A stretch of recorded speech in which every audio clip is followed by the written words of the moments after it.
সাংসদ থাকাকালীন তার তহবিলে যে রাস্তা তৈরি করা হয়েছিল সেই রাস্তার উদ্বোধন করতে গিয়ে তৃণমূলের বাধার সম্মুখীন দিলীপ ঘোষ। রীতিমতো চিৎকার করে অভব্যতা করা হলো মেদিনীপুরের প্রাক্তন সাংসদের সঙ্গে। পাল্টা হুঙ্কার দিতে ছাড়লেন না দিলীপ ঘোষও। নির্বাচনের আগে যাকে কেন্দ্র করে খড়গপুরে চড়ছে রাজনৈতিক উত্তাপ।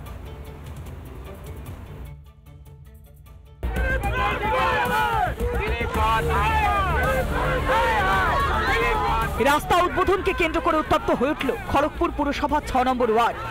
নিজেরই সাংসদ তহবিলের টাকা দিয়ে তৈরি রাস্তা উদ্বোধন করতে গিয়ে তৃণমূলের বিক্ষোভের মুখে পড়লেন মেদিনীপুরের প্রাক্তন সাংসদ দিলীপ ঘোষ। এই মুহূর্তে যে রাস্তাটা দিয়ে হেঁটে যাচ্ছি, এই রাস্তাটা দিলীপ ঘোষের যে এমপি ফান্ড, সেই এমপি ল্যাড থেকে করা, এবং এই রাস্তার উদ্বোধনে যখন প্রাক্তন সাংসদ দিলীপ ঘোষ এসেছেন সেই সময় তৃণমূল তাকে ঘিরে ধরে বিক্ষোভ দেখাচ্ছে। এদিন পদে পদে দিলীপ ঘোষকে বাধা দেওয়ার চেষ্টা করে শাসক দল।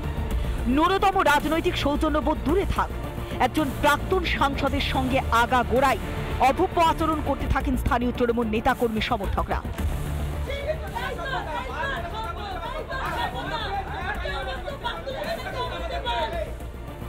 দীর্ঘক্ষণ সংযম বজায় রেখেছিলেন রাজ্য বিজেপির প্রাক্তন সভাপতি, কিন্তু তিনিও তো দিলীপ ঘোষ। পাল্টা হুঙ্কার দিতে ছাড়লেন না তিনিও।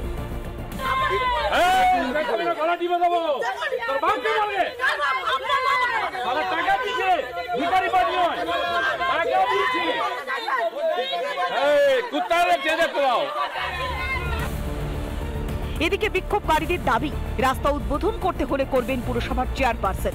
দিলীপ ঘোষ কেন?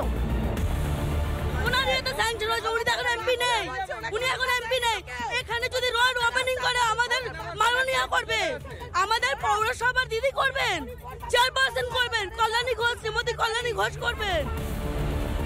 তৃণমূলের এই দাবিকে তীব্র কটাক্ষ করেছেন দিলীপ ঘোষ। তাদের একটা অদ্ভুত দাবি, ফান্ড আপনার, কিন্তু উদ্বোধন করবেন পুরসভার চেয়ারপারসন। টিএমসি বছরের পর বছর লুট করে মিউনিসিপ্যালিটি চালাচ্ছে, একটা ফুটপাথ করে দেয় না। রাস্তা কি করে হবে কেউ করছে না। দিলীপ ঘোষ এমপির টাকা দিয়ে করেছে, সে চেঁচামেচি করছে, কিন্তু প্রশ্ন করছে না যে কাউন্সিলর কেন রাস্তাটা করছে। উদ্বোধন সেরে বেরিয়ে আসার সময়ও দিলীপ ঘোষের পথ আটকে বসে পড়েন তৃণমূলের কর্মী সমর্থকরা। গাড়ি থেকেই তাদের হুঁশিয়ারি দেন দিলীপ ঘোষ। গাড়ি সামনে খুলে উপর দিয়ে গাড়ি চালিয়ে দেবো, আমি বলছি। দিলীপ ঘোষের বাঙ্গা নিও না, দিলীপ ঘোষের বাঙ্গা নিও না, সারা চোরের দল। অবরোধকারীদের পিছু করতে বাধ্য করে এলাকা ছাড়েন প্রাক্তন বিজেপি সাংসদ। 2016-তে খড়গপুর সদরে প্রথম পদ্ম ফোটান তিনি। 2021-এও বিজেপির প্রার্থী হিরণ চ্যাটার্জি জেতেন খড়গপুর সদর কেন্দ্র থেকে। দিলীপের হাত ধরে খড়গপুরে বিজেপির মাটি শক্ত হয়েছে বুঝেই কি দিলীপ ঘোষকে আটকানোর মরিয়া চেষ্টা তৃণমূলে? তবে দিলীপ ঘোষও এত সহজে জমি ছাড়ছেন না। ওরাই হুমকি দেবে নাকি? আমি ওটা বুকের উপর দিয়ে গাড়ি চালাতে পারি না যদি কেউ গাড়ির উপরে আসে? রাস্তাটা কি শোয়ার জায়গা নাকি? ছাদে শুয়ে থাক না, শোয়ার জায়গা অনেক আছে। দিলীপ ঘোষের গাড়ির সামনে শহীদ হতে আসছে কেন? এই ধরনের ছেঁচড়ামি রাজনীতি। এবার দিয়ে বলবো আমরা মহিলা মহিলা, আরে টিএমসিতে খালি মহিলা আছে না পুরুষও আছে? সামনে 2026-এর নির্বাচন। খড়গপুরে বিজেপির ধারাবাহিক জয় আটকাতে মরিয়া শাসক দল, আর সেই কারণেই দিলীপ ঘোষকে প্রতিহত করা ছাড়া অন্য কোনো রাস্তা খোলা নেই তৃণমূলের কাছে। তাই রাস্তা তৈরিতে অবদান থাকলেও তা উদ্বোধন করতে গেলে বাধার মুখে পড়তে হচ্ছে খড়গপুর সদরের প্রাক্তন বিধায়ক দিলীপ ঘোষকে। ভাস্কর বসু রিপোর্ট, রিপাবলিক বাংলা। মাওবাদীদের মৃত্যু ঘণ্টা বাজালেন অমিত শাহ। মাওবাদ খতমে এবার ডেডলাইন বেঁধে দিলেন কেন্দ্রীয় স্বরাষ্ট্রমন্ত্রী অমিত শাহ। পরের বছর 21শে মার্চের মধ্যে দেশ থেকে মাওবাদ মুক্ত হবে। সংসদে হুঙ্কার দিলেন অমিত শাহ।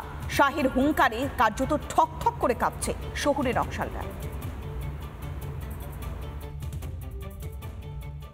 मैं सबसे पहले एक बात इस सदन में जिम्मेदारी के साथ बताना चाहता हूं, 21 मार्च 2026 को इस देश से नक्सलवाद समाप्त।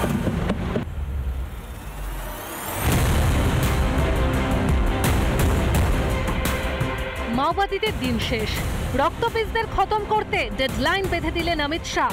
বস্তারের জঙ্গলে লুকিয়ে ভারতের বীর সন্তানদের উপর হামলা হোক কিংবা শহরে বিশ্ববিদ্যালয়ে লুকিয়ে ছায়া যুদ্ধ হোক, এবার কাপুরুষের মতো হামলার দিন শেষ। থেকে দেশে খেয়ে পড়ে দেশ ভাঙার কথা বলেছে, ষড়যন্ত্র করেছে সেই সমস্ত দেশদ্রোহীদের এবার কাউন্টডাউন, উল্টো কাউন্টডাউন শুরু হয়ে গেল। কিছুদিন আগে যাদবপুর বিশ্ববিদ্যালয়ের খবর সংগ্রহে গিয়ে কিভাবে শহুরে মাওবাদীদের হামলার শিকার হয়েছিলেন রিপাবলিকের সাংবাদিকেরা মনে পড়ে?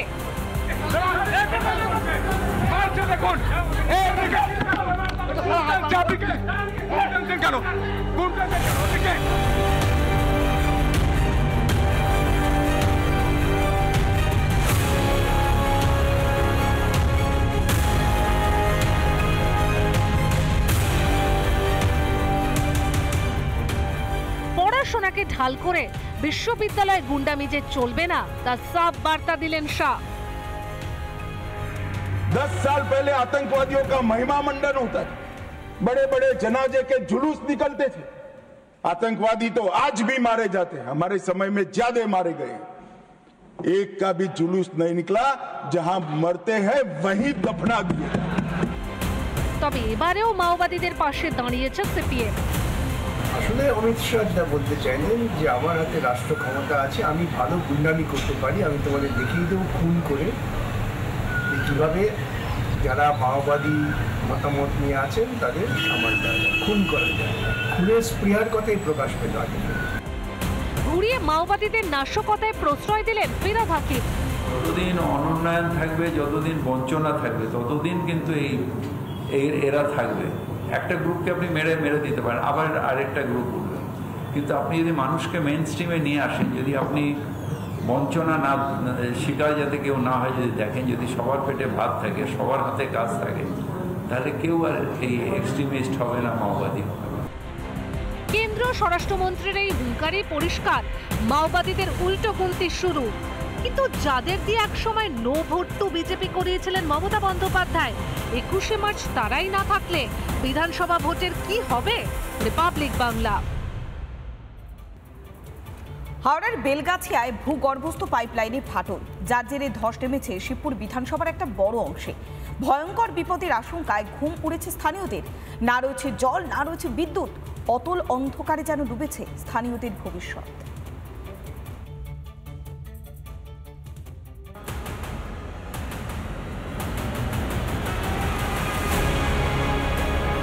যে মেয়েটাকে নিয়ে আমি কোথায় রাত্রিবেলা পালাবো?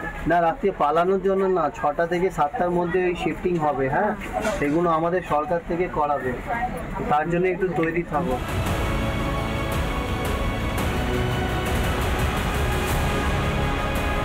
দিকে বলতে ঘর খালি করো, খালি নিয়ে বাচ্চারা কোথায় যাবো নিয়ে? এই ছবি যোশী মঠের নয়, ভয়ঙ্কর ফাটলের ছবি হাওড়ার বেলগাছিয়া এলাকার।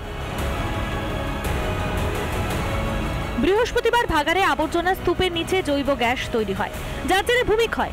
এই বেলগাছিয়া ভাগাড়ের মাটির নিচ দিয়েই হাওড়া পুরসভার পানীয় জলের একটি মূল পাইপ লাইন গিয়েছে। ভূমিধসের জেরে পাইপটি মাটি ফুঁড়ে ফেটে বেরিয়ে আসে। পরিস্থিতির জেরে হাওড়া বেলগাছিয়ার 7, 8 নম্বর এবং 48 নম্বর ওয়ার্ডে ফাটল দেখা দেয়। যে এলাকায় একাধিক পরিবারের বাস, সেই এলাকা এখন লণ্ডভণ্ড। শুধু কি রাস্তা? না, ফাটল থামা বসিয়েছে অসংখ্য বাড়িতেও। যে কোনো সময় যেন উকি দিচ্ছে বিপদ। আমি দেখতে পাচ্ছি টাইলসের একদম মাথা থেকে ভেঙে গিয়েছে। এই বাড়িটার একেবারে যে আমরা দেখতে পাচ্ছি সিমেন্ট, তা কিন্তু একেবারে ফেটে ওপর দিকে হয়ে গিয়েছে। একেবারে হাত দিয়ে আলাদা করা যাচ্ছে, এই যে এরকম ভাবে আলাদা করা যাচ্ছে যেভাবে ফেটেছে। এবার দেখুন আরেকটি ছবি। আমাদের প্রতিনিধি খবর সংগ্রহের সময় হুড়মুড়িয়ে ভেঙে পড়ে একটি বিদ্যুতের খুঁটি।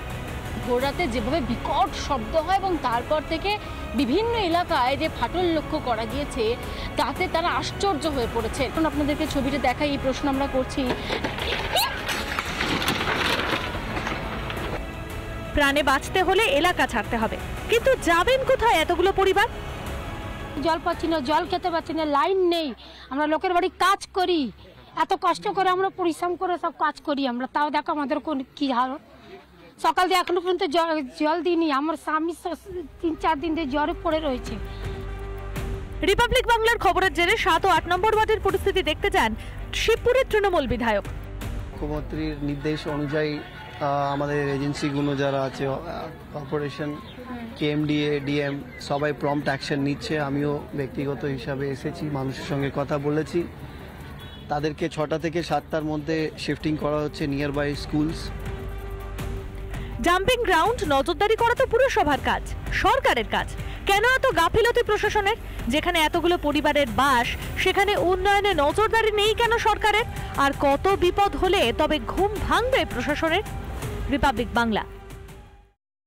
নানা ধরনের কন্টেন্ট দেখার জন্য লাইক করুন, শেয়ার করুন আমাদের ফেসবুক পেজ, সাবস্ক্রাইব করুন আমাদের ইউটিউব চ্যানেল।